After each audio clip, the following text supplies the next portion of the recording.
Hi, everybody. Good morning, good afternoon, good evening, wherever you are around the world. Welcome to Family and Finance. My name is Rose Joshua. Today, I'm going to start a new series, a series of at least 4 videos. And the series is titled House Poor. House Poor. So, have you ever seen, or do you know anyone, or are you someone who has a really nice house, big, expensive, and, really top of the, how would you say, top of the wealth ladder house, but somehow you're still living from paycheck to paycheck. So it's a situation where somebody has a really wealthy house, lives in a nice looking, wealthy house, but they're poor because of their house. So let's go on this journey. If you have not yet bought your property, your residence, please pay close attention because you're going to learn a lot from this series and it will save you a lot. So let's start. I'm going to share my screen and we're going to start on this journey um, called House Poor, right? So in the picture here, we have a really, really nice house. It's a triple garage, nice big estate house. But this person is living like a poor man, barely has enough food to eat. Okay, so let's explore. So again, if you have not bought your own home, pay close attention. And we're now going to talk about what is the meaning of being house poor.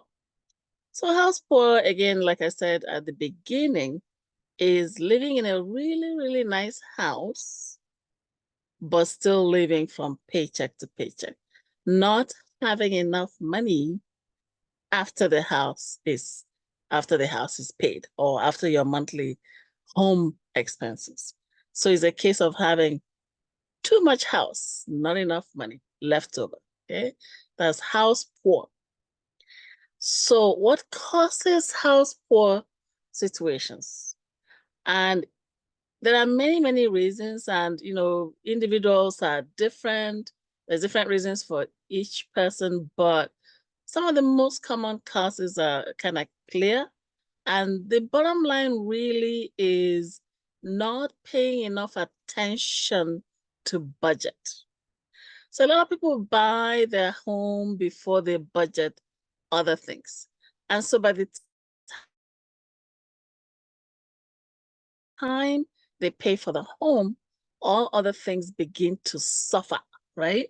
So not paying enough attention to a serious, completely thought out budget before buying that home, okay?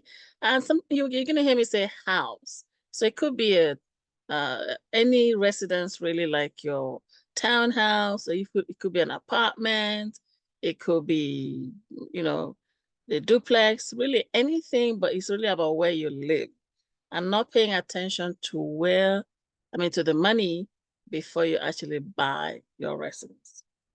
Other things, would be social situations like keeping up with the Joneses or the Johnsons or the Smiths or whatever name you want to say, kind of competing with others, different social reasons.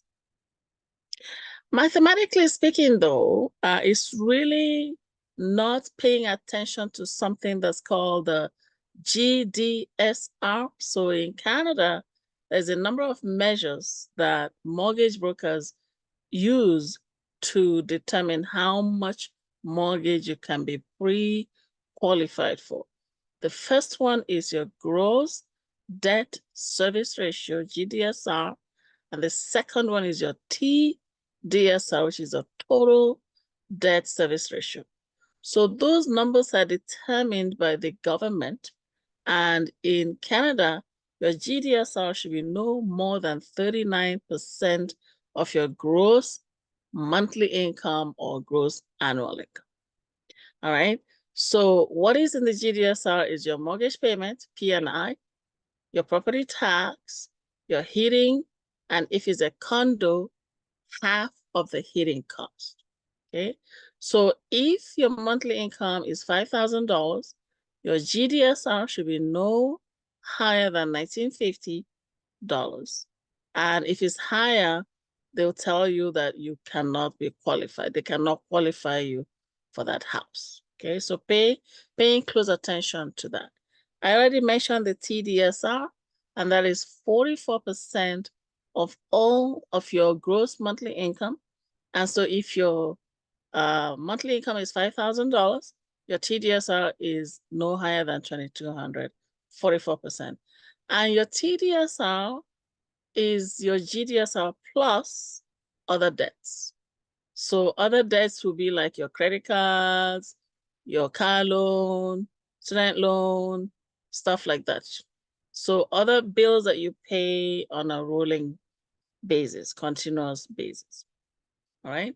So if you exceed your TDSR, you will likely not be qualified for that mortgage. There's other things that they can do, but the first answer is usually no, we cannot qualify you. So if you want to know more about GDSR, TDSR, go to the CMHC site. That's the Canadian Mortgage and Housing Corporation, and it talks about how to calculate your TDSR or GDSR. So I'm going to actually click on that link, and it takes you to how to calculate step by step your GDS and your TDS ratio. Okay. Right. So in some cases, your pre-approval can be tweaked. So if you have very good credit bureau, meaning that you pay off your bills. So you notice how sometimes you go to a mortgage broker, you want to get qualified, and they tell you, well, you have to pay off this loan or pay down this loan and pay down that. All they're trying to do is they're trying to bring down your debt service ratio so that you can fit into the 39% or and the 44% TDSR. That's really what they're trying to do. As we go through this series, you're going to see a lot more some of the behind the scenes mathematics and calculations that's happening with respect to when you go see a mortgage broker and they're trying to pre-qualify you and they're trying to tweak these numbers to help them to qualify you. All right.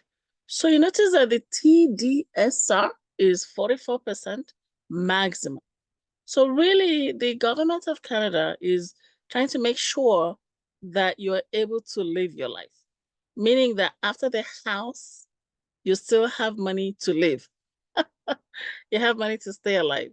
So, a lot of people forget when they're buying a home that they're going to eat, okay? There's things like food, buying gas for your car, maintaining your car, just wearing good clothes. A lot of people forget the utilities. You gotta pay your electricity bill, you gotta pay for water and stuff like that. And so when we forget these basic needs and we buy a home that's way too expensive, then the rest of these things will suffer. I'm gonna come back to this in a bit, okay? So if you spend 44% of your income on your home, then the remaining 56%, okay, will be for you to just live, right? So pay attention to budgeting all of that in. So let's say somebody buys a home that they really cannot afford, okay, a home that's way too expensive for their budget. Somehow they manage to pull that off. And I'll show you how people manage to pull that off, okay? So, and then the person becomes house poor. What are the impacts? So again, the most obvious impact is financial stress, okay? Now, it's not as simply stated as financial stress because financial stress leads to many other things. Financial stress is the Pandora's box that once you open it, other things crawl out or fly out, right? So once somebody is stressed out financially, there's mental stress in your head. It's just so stressed out as to, oh, how am I going to take care of this bill? How am I going to take care of that bill? How am I going to do this? How am I going to do that? And so that begins to affect your health. That begins to affect your relationships. In my practice, and I've been a realtor for almost 20 years, in my practice, I have seen people get divorced because of the house that they bought. They start fighting about money. They start fighting about stuff. One person gets irritable, starts getting jumpy. The other person gets unhappy. And before you know it, the relationship is done. So one has to be very careful about some of these stresses. They do lead to serious social issues, and they lead to health problems, and you could actually die from that because stress leads to other things like stroke, high blood pressure, and depression and inflammation and everything that goes with this, diabetes, cancer, all from stress. So just buying that house is a very nice house, but if it's way above your budget, it could kill you. You could actually die because of a nice house, right? So let's be very careful. Other impacts, we've talked about health, physical stress. And, I have seen cases where somebody buys a home, all of a sudden they go, uh-oh, we didn't really budget for this properly. Now what do? They go get a second job, and then they get a third job.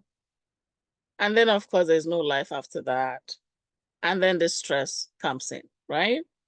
And in getting that second job, in getting that third job, we're trading time for money. And when we trade time for money, guess what happens? We lose out. I already talked about losing out on relationships. We lose out on the kids. Other people raise our children because we're not there. And we also lose out spiritually because we don't have time to meditate. We don't have time to pray. We don't have time to be with God, and we miss out. So we end up, to be honest, we end up worshiping our house.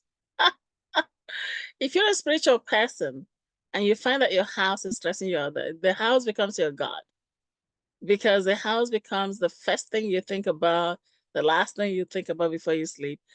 Sometimes you actually skip church because you have to go work, because you have to pay your mortgage. So the house becomes your God, and that's another serious problem. So let's really think about the impacts. If you sit down, close your eyes, and think about it, you're going to think of other things, other impacts that having that over expensive home, way over budget, could do to you in a really negative way. So let's think about it. And again, for those of you who have not yet bought a place, it's great to think about this as before you buy a home, so you don't make the same mistake that other people have made ahead of you. Okay. So how can we prevent being house poor? I think in talking about the impacts and the negatives, we've already kind of looked at how we could prevent it. We're just going to go through that very quickly. Budget before you jump. That's the main thing. Budget before you jump. Always ask yourself, how much home can I afford and still be alive and not be stressed out? It's better to have a home in peace and quiet, a small home in peace and quiet, than a big home in stress and trouble. How much home can I comfortably afford? Okay. And save up. We need to budget for emergencies, because you know what? There are things, life does happen, guys. Life happens. A lot of times we take it for granted that we can get up and go to work in the morning, come home, rest, get up and go again. But life happens. Bad things do happen to good people, you know? So there's something called job loss. Somebody could buy a brand new home, right? And all of a sudden they lose their job. If they don't have emergency funds, what happens? All of a sudden, the house could be foreclosed.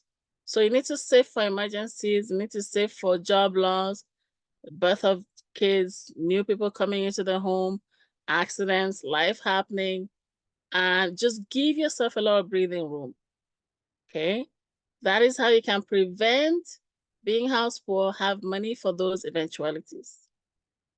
All right. And last but not the least, I would say that really the fundamental is having a solid mindset shift. I'll explain that. You know, where I come from, my dad had a massive home, massive home. So I don't remember, to be honest, I don't remember how many bedrooms was in my dad's home. Massive. So I would say I think it had at least 12 bedrooms, something like that. You know, there was many of us kids, and so he built a massive home.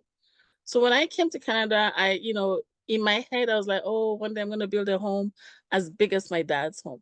But when you come to Canada and you look at the cost of that, you just suddenly advise yourself, right? So just having that mindset shift to just cut your coat according to your pocket. How much money do I have? Let me just respect myself and build or buy according to how much money I have. I can no longer say, oh, because my home back home in, Africa was this massive, I'm going to reproduce it here. It doesn't work like that. So, we learn to be content with what we have. We learn to see how money works in Canada, and we just kind of, make alterations to our dreams and hopes and visions and whatever it is that we really, really wanted. We adjust according to our pocket, and we adjust according to our economy, and we adjust according to our current state. Now, that is not to say that if you buy a small apartment now, you cannot eventually buy a bigger home. You can, but just for now, whatever you have now, be content with it. If it's a small apartment you can buy, please buy that. And don't stress yourself because, oh, your other friend has a massive home and, that you're feeling sad or feeling, how would I say, inferior. No. Everyone has their life to live. You have your life to live. Just be content and be happy with what you have. And stop listening to people who say, oh, you gotta buy this big house. You're a big girl or you're a big man. You shouldn't live in a small place and stuff like that. Don't compare yourself with others. I cannot stress long enough this particular slide. It's a mindset shift. Forget who you were before. Know who you are now. Be happy. Be content with what you can afford. All right, so let's say, for example, you already bought that big house, it's already killing you, and you're already house poor, you don't know what to do. How can you recover from that? So a lot of things can be done, but one of the first few things is to cut back on discretionary spending. So if you're used to going on vacations, cut back on vacation, cut back on expensive things to buy in the home, sell things you don't need. You can take in roommates, but be safe.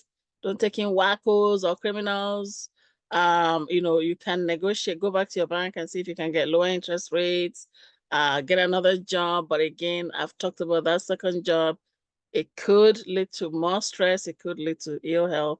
So that second job will be very, very, very temporary and very, very cautious. All right, so there's things that you can do. Now, in the worst case scenario, move, sell, move. Worst case scenario. Don't be afraid to sell and move. Move to a different city. So I know in Canada here in the recent past, there's been a lot of migration, internal migration from Ontario, from BC to Alberta and other provinces. Move. If you find that your province or your city is too expensive, find another place. Don't break your back. Don't break your neck, right? You don't have to all stay in Toronto, right? So basically sell and move. Move to a more affordable location or in the same place, the same city, move to a more affordable home. Don't be tied to that house. All right. So that's really it. All right. So again, you must live. Okay. So you need to take care of things like vacationing. You need to be able to afford giving yourself some me time, right? A lot of people forget that their kids need sports. So there's sporting events, there's, You need your health and wellness, you need your dental. Some people can't afford dental because they have a big house they're paying for. So things as basic as that, dental, insurance. I've seen people who have said, you know what, I can't afford insurance because I have to pay my mortgage. And the thing is, well, if you don't have insurance, you could lose your house. So there's a lot of, things like that. So really, really pay attention. Tithing, if you go to church, charitable donations, live. Brothers and sisters, be alive. Don't let the house kill you. All right? Don't let the house kill you. So that is the end of part 1. Again, it's a 4-part series. So in part 2, we're gonna now take a mathematical look at calculating your GDSR and TDSR. Okay, so what we're trying to do in this series, here's my objective. The objective is really to reduce your stress around getting that mortgage pre-qualification. A lot of people sometimes just go make an offer, and then they go to the mortgage broker with the offer. And then the mortgage broker says, bring this, bring that, bring this, bring that. And at the end of it, the mortgage broker says, oh, so sorry, you can't buy that house. It's too much for you. It's too expensive. What we're trying to do now is to help you pre-calculate all of that so that you have no surprises. You can actually pre-calculate before you make an offer, because then you know that you have done your math and that you and your mortgage broker will not be surprised. That's really what we're trying to do here. You can do this yourself. Of course, you cannot pre-qualify yourself, but what I'm saying is you can know all the math and understand the math before you make an offer, so you know for sure you can get that house, okay? So keep an eye open for part 2. It's coming, and you're gonna learn a lot about how to calculate your GDSR and your TDSR. Now, if you have any questions, okay, definitely reach out to me. So for that part 2, we're gonna be looking at saving yourself from the stressful mortgage pre-approval runaround. I already talked about that. And so if you have any questions, definitely reach out to me. My number, 780-680-1334. And if this has been useful, definitely subscribe and share with your friends and family, and have them keep an eye open for part 2. Part 2 is going to be exciting. You're going to learn about how to calculate your GDSR, how to calculate your TDSR, how to remove the guesswork, okay? How to not embarrass yourself where you make an offer, you do all the runaround, and then they tell you, oh, sorry, you can't get the mortgage. You can actually know that before you make an offer. So that's it for today. Thank you so much for listening. See you in part 2, and God bless us all. Amen. Talk to you later.